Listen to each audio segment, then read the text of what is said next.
Anda harus mengelakkan daripada menyokong ideologi Marxis dan semestinya elakkan daripada menyokong rejim komunis atau anda mungkin akan disapina oleh kerajaan AS. Gurau je. Inilah yang sedang berlaku kepada Hasan Piker sekarang yang telah memuat naik buku hebat ini, Cara untuk Bertahan di Penjara. Dan kini, Pegawai Persekutuan telah menyerahkan sapina kepada penstream politik Hasan Piker dan seorang lagi dari organisasi Kod Pink yang menjijikkan itu. Dan kawan-kawan, saya sangat-sangat gembira tentang perkara ini. Bukan kerana saya seorang yang teruk, tetapi kerana apabila seseorang yang memang teruk akhirnya benar-benar berdepan dengan akibat daripada perbuatan mereka, saya rasa itu sesuatu yang patut kita semua raikan. Dan ya, saya rasa Hasan Piker memang teruk kerana dia suruh orang pergi bunuh orang dan kononnya. Dan dia menyiarkan secara langsung setiap hari ideologi yang paling menjijikkan. Dan salah satu aksi terbarunya ialah menyokong rejim Cuba yang bukanlah idea yang bijak. Apa-apa pun, terima kasih kerana berada di sini. Selamat datang ke Pushback. Saya Mirake, hos anda. Pastikan anda tekan langgan untuk mengikuti, menyukai, memberi komen, buat apa yang patut, type video ini. Tetapi yang paling penting, sertai gerakan kami ketika kita menentang golongan gila yang telah menjadi kebiasaan. Dan saya memang rasa Hasan Piker memang antara yang paling teruk. Bagi anda yang tidak tahu siapa Hasan Piker, di mana anda tinggal selama ini, tapi kalau anda memang tidak tahu langsung, saya akan beritahu anda. Dia ialah seorang penstream yang mempunyai jutaan pengikut dan dia menyebarkan ideologi serta keganasan yang paling tidak masuk akal sehingga anda sendiri tidak percaya ia benar-benar wujud. Maksud saya, ini salah satu contoh video. Ia memang langsung tidak penting. Dia boleh bersedia dengan sesiapa sahaja yang dia mahu. Dia boleh bersedia dengan Benny Morris jika dia mahu. Tidak ada. Tidak ada apa. Awak sokong keganasan tanda soal. Tidak, saya tidak. Saya tidak sokong negara Israel. Dan saya juga tidak sokong negara Amerika Syarikat. Memang tak penting langsung. Dia boleh bersedia dengan sesiapa saja. Saya akan budak lelaki, budak lelaki, budak lelaki. Lelaki ini teruk. Jom kita dengar yang ini pula. Tembakan di perhimpunan Trump. Diamlah. Tidak. Amerika memang layak menerima tragedi 9/11, bro. Persetankan. Aku cakap je. Kita memang sendiri yang menempahnya, bro. Okey, jadi itulah siapa dia. Untuk anda yang tak kenal, mari kita baca butiran tentang apa yang sedang berlaku.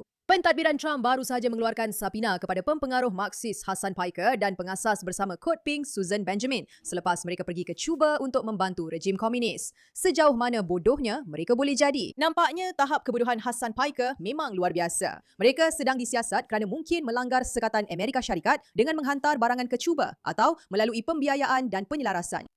Main-mainlah, akhirnya terima padah. Piker dan Kod Pink kini terperangkap dalam siasatan Pejabat Kawalan Aset Asing Jabatan Perbendaharaan dan telah menerima sapina pentadbiran secara khusus. Piker dan golongan kiri yang pergi ke Cuba terkenal kerana menginap di hotel mewah dengan kawalan keselamatan dan bekalan elektrik, sedangkan penduduk sekeliling menderita. Baiklah, jadi mereka pergi ke Cuba, si dungu-dungu ini. Jadi inilah Cuba dan tiada elektrik di mana-mana kerana tiada minyak, tiada tenaga dan beginilah rupanya. Itu bukan Hasan sekadar makluman. Itu seseorang yang memberitahu kita kebenaran tentang apa yang sedang berlaku di Kuba. Kecuali hotel itu sebab ia adalah hotel 5 bintang. Itu sahaja. Semua orang lain berada dalam kegelapan. Tahun 1950-an, tetapi pemandu teksi dan pemandu kereta tumpangan seperti lelaki ini terpaksa beratur panjang untuk mendapatkan petrol jika mereka boleh mendapatkannya langsung. Ratusan daripada mereka menunggu di sini sepanjang malam hanya untuk 5 galen petrol. Dan sejak itu, Jadi ini adalah kisah tentang apa yang sedang berlaku di Kuba, kan? Dan sekarang mari kita lihat Hasan sekejap. langsung tak ada capaian internet. Saya langsung tak tahu apa yang sedang berlaku.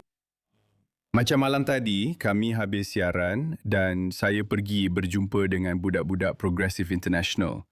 Saya jumpa Jeremy Corbyn, memang hebat. Dan saya lepak dengan budak-budak nekap. Kami keluar minum di sebuah tempat-tempatan. Dan kami memang menjalani la vida loca. Sejujurnya, kami hanya menikmati hidup dengan penuh gaya. Okey, kita kena dengar lebih lanjut tentang ini. Tapi sebelum itu, sekejap sahaja bersama penaja kami. Anda mungkin sudah lihat tajuk utama tentang wabak hantavirus di kapal persiaran dan ini mengingatkan kita bahawa pandemik telah mengajar kita sesuatu yang penting. Apabila virus baru muncul, sistem penjagaan kesihatan akan cepat terbeban dan adalah lebih baik untuk tidak terlalu bergantung kepada mereka. Dan sebab itulah saya syorkan supaya anda sudah pun mempunyai kit kecemasan jangkitan dari syarikat kesihatan di rumah sebelum anda memerlukannya. Pesanlah secara dalam talian sekarang kerana ia didatangkan dengan ubat-ubatan yang dipreskripsi oleh doktor dan juga nebulizer untuk simptom pernafasan yang diharapkan anda tidak akan pernah alami. Daripada kelam kabut, apabila wabak seterusnya melanda, anda sudah pun mempunyai ubat-ubatan penting dan alat pernafasan yang boleh digunakan serta-merta. Pergi ke twc.help/twc.help/miraka dan gunakan kod MIRAKA untuk jimat sehingga $33 serta dapatkan penghantaran percuma. Kit hanya tersedia untuk penduduk AS sahaja. Mari kita kekal sihat. Boleh tak kita bincangkan hakikat bahawa Hasan Piker betul-betul pergi ke Cuba untuk cuba menyebarkan propaganda rejim sedangkan orang di sana sedang mati, tiada elektrik, tiada makanan. Dan masih lagi lelaki ini akan memperoleh berjuta-juta dolar kerana itulah yang dianggap bijak oleh rejim. Dan secara jujurnya, saya tak tahu secara langsung sama ada dia dibayar oleh rejim atau tidak. Tapi kalau kerajaan boleh memanggilnya ke mahkamah, kemungkinan besar mereka ada bukti tertentu tentang kes itu. Apa sebenarnya lelaki ini buat di Cuba? Kita tahu apa yang berlaku kepada Nick Shirley apabila dia cuba pergi membuat penggambaran di Cuba. Dia menghadapi banyak masalah. Jadi, macam mana lelaki ini boleh keluar masuk dengan mudah? Jawapannya ialah kerana dia seorang Marxis. Dia seorang Marxis dan dia di sana menyebarkan propaganda yang berbahaya dan bertentangan dengan nilai-nilai Amerika. Mudah, ringkas, tak susah untuk difahami. Dan anda tahu, hanya menabur wang kepada orang ramai kebanyakannya dengan harapan bahawa anda tahu ada sedikit kelegaan ekonomi untuk setiap individu. Setiap orang Cuba yang kita temui. Robert Mueller dan Kedaulatan Undang-Undang. Jadi Hasan Piker mengakui bahawa semasa dalam misi kemanusiaan di Cuba, dia dan rakan-rakannya tinggal Vita. Oka yang sebenarnya bukan. Apa yang anda fikirkan apabila anda memikirkan tentang Cuba? Piker mempersembahkan dirinya sebagai seseorang yang cuba membantu rakyat Cuba, sedang menjana ribuan dolar dengan membuat penstriman dari bilik hotel 5 bintang dan melakukan temu bual luar talian untuk saluran YouTube-nya, sambil keluar di Havana bersama Nikab, minum di bar-bar tempatan dan memberi wang kepada rakyat Cuba yang ditemuinya. Setakat ini nampaknya Piker tidak melakukan banyak kerja sosialisme. Sebaliknya dia nampaknya hanya mengagihkan semula wang yang diperolehnya melalui kapitalisme. Oh ya, bila anda cari Hasan Piker di YouTube, perkara pertama yang anda lihat ialah Saya Pergi ke Kuba. Inilah yang saya lihat, sebuah mini dokumentari. Baiklah, anda boleh tonton ini kalau anda betul-betul bosan. 500,000 orang telah menontonnya. 500,000 orang yang betul-betul bosan dan itu memang menyedihkan. Menyedihkan tetapi dalam banyak cara juga bertuah untuk kita kerana lelaki ini kini telah membuktikan kepada semua orang bahawa dia bukan sekadar mendakwa dirinya seorang Marxis. Dia memang betul-betul seorang Marxis dan dia merupakan ancaman kepada Amerika Syarikat dan itulah sebabnya dia sedang disepina. Yang mana saya sendiri sangat gembira mengenainya. Ingat, inilah jenis lelaki muda yang dia dorong kepada para pengikutnya. Engels menulis tentang konsep pembunuhan sosial.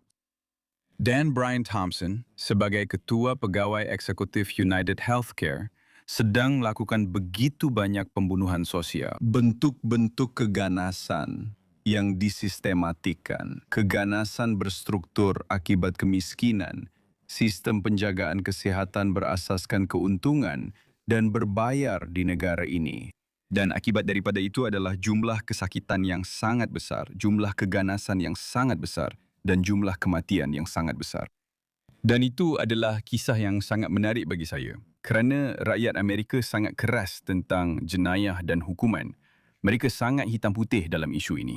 Namun begitu, disebabkan kesakitan yang meluas yang telah dicipta oleh sistem penjagaan kesihatan swasta untuk rakyat Amerika biasa, saya melihat begitu ramai orang memahami mengapa kematian ini telah berlaku. Dia pada dasarnya mengatakan orang ramai faham mengapa pembunuhan seseorang yang berkaitan dengan Medicare itu masuk akal. Bukan Medicare apa ya? Pembunuhan Ketua Pegawai Eksekutif United Healthcare, Brian Thompson, masuk akal kerana sistem yang teruk dan menindas ini yang benar-benar memudaratkan orang ramai. Ironinya, sudah tentu, jika anda lihat pada sistem komunis dan tanya mereka bagaimana penjagaan kesihatan di bawah mereka, mungkin tidak begitu baik. Dan ramai, berjuta-juta daripada mereka mati. Tetapi inilah sebenarnya perkara yang mereka dorong. Ya, ia masuk akal. Pembunuhan memang masuk akal. Dan sebenarnya, jika kita lihat jumlah pembunuhan politik yang disokong oleh lelaki ini, maksud saya, anda pasti akan terkejut. Anda pasti akan terkejut, okey? Selain daripada fakta bahawa dia telah menyokong keganasan politik berkali-kali, mari kita tonton ini. Saya rasa ini hanyalah seorang lelaki yang benar-benar ikhlas dalam tindakannya.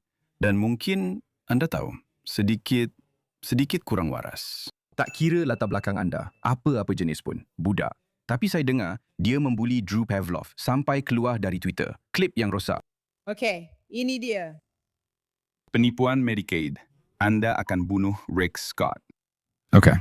Jika anda peduli tentang penipuan Medicaid, anda akan bunuh Rick Scott. Okey, dengar yang ini.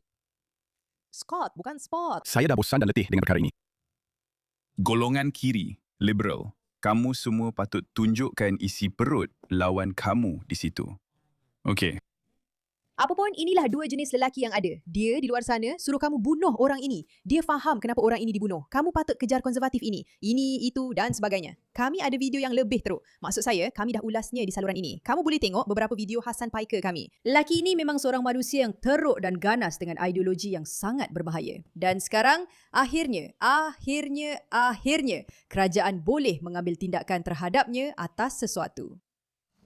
Saya dah lama tunggu hari ini dan saya harap ia bukan sekadar saman tapi mungkin satu tangkapan sebab lelaki ini patut dihentikan dari siaran langsungnya dan tidak dibenarkan mempengaruhi anak muda dengan ideologi gila yang dia percayai. Walaupun saya memang sokong kebebasan bersuara, saya sokong. Tapi mari kita harap dia melampaui batas sehingga dia benar-benar boleh dipenjarakan. Terima kasih atas perhatian anda terhadap isu ini.